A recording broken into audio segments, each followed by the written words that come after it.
Have you ever stumbled upon a photo of an empty school hallway, a gas station glowing at night with no one around, or a vacant hotel lobby frozen in time? These images might stir something deep in you, a strange cocktail of comfort and unease. Welcome to the world of liminal spaces, the strange transitional places that exist between one thing and the next. In today's video, we'll explore why liminal spaces feel so peaceful, and why that peace often comes with a chilling undertone, and why that might be the most unsettling part.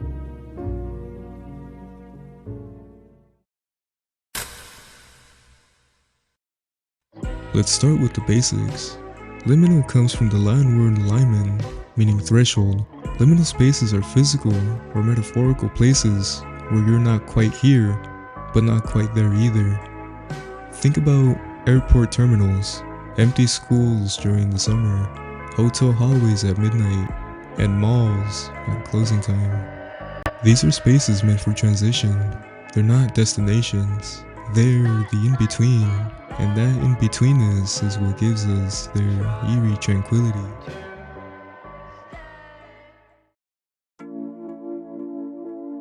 So why do they feel peaceful? Silence and stillness. Liminal spaces are often devoid of people. The absence of human noise creates a deep sense of silence, and our brains, constantly overstimulated, crave that quiet. Peace in this context is simply the absence of everything else. Liminal spaces often follow predictable architectural patterns, straight hallways, rows of doors, familiar colors. This order creates a calming, structured environment. Lighting and color, fluorescent lights, beige walls, muted carpets. These details tap into a bland but strangely comforting aesthetic. They feel known, even if we can't remember where we saw them. They remind us of somewhere. Nostalgia. Maybe you walked those halls as a child. Maybe the carpet reminds you of a motel from a family trip. These echoes of the past offer a peaceful anchor, even if you can't place the memory.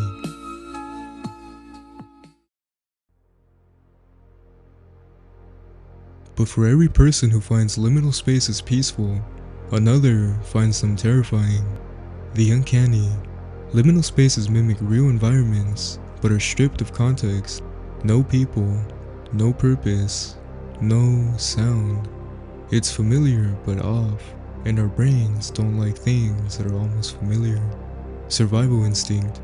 Humans are social creatures.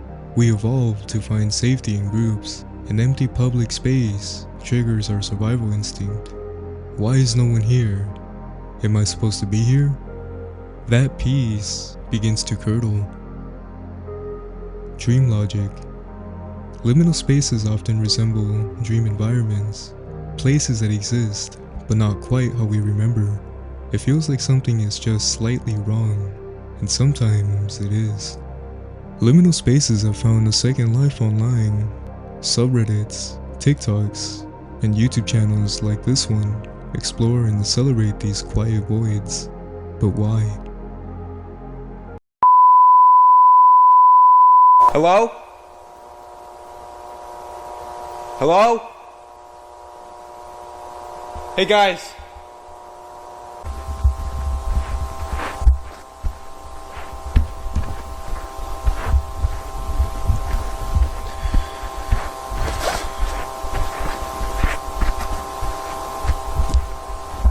Hello?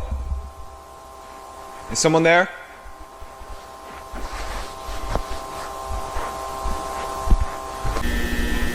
What the hell? What the hell?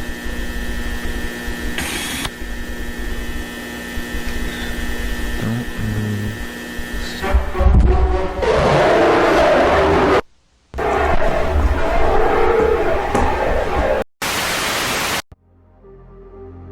The Backrooms effect. Liminal space creepypasta turned ARG. The Backrooms reimagined liminal space as a nightmarish maze you fall into. One with endless yellow hallways and something watching you from just out of frame. Liminal turned lethal. Dreamcore and weirdcore.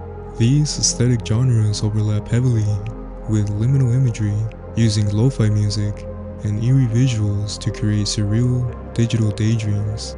The peace of liminal space combined with existential dread. Digital nostalgia. Much of this imagery resembles early 2000s architecture. Think Windows 98 screensavers, local libraries, school gyms. It scratches an itch of childhood comfort, even if you don't remember why. Let's get deeper. Psychologists have started to examine why we react to liminal spaces the way we do. Liminality in human experience. We often feel in between during major life transitions, adolescence, moving, grief. Liminal spaces reflect those emotional states in a physical way. When a place looks familiar but lacks life, it creates tension. Our brains try to complete the puzzle, but can't. That discomfort, layered over a peaceful setting, creates a surreal blend of calm and confusion. It's peaceful because it's safe. You're observing an eerie moment from the outside. It feels like a danger might be present, but it never is. It's horror without the threat. And for many of us, that's the most peaceful experience of all. Liminal spaces are quiet, still comforting, but that peace, it's not quite pure. It's tinted by uncertainty, nostalgia, and that subtle whisper of something just out of frame. That blend of peace and eeriness is why these spaces captivate us, why we keep scrolling, watching, and wondering. So the next time you find yourself alone in a hallway or staring at an empty parking lot, ask yourself, is this peace, or is it just the silence before something wakes up? If you enjoyed this dive into liminal peace, don't forget to like, subscribe, and comment with your favorite liminal image or story. Until next time. Thank you guys so much for watching, and I'm gonna bless you guys with a couple minutes of liminal music, also because I want to hit the 10-minute mark. And yeah, enjoy.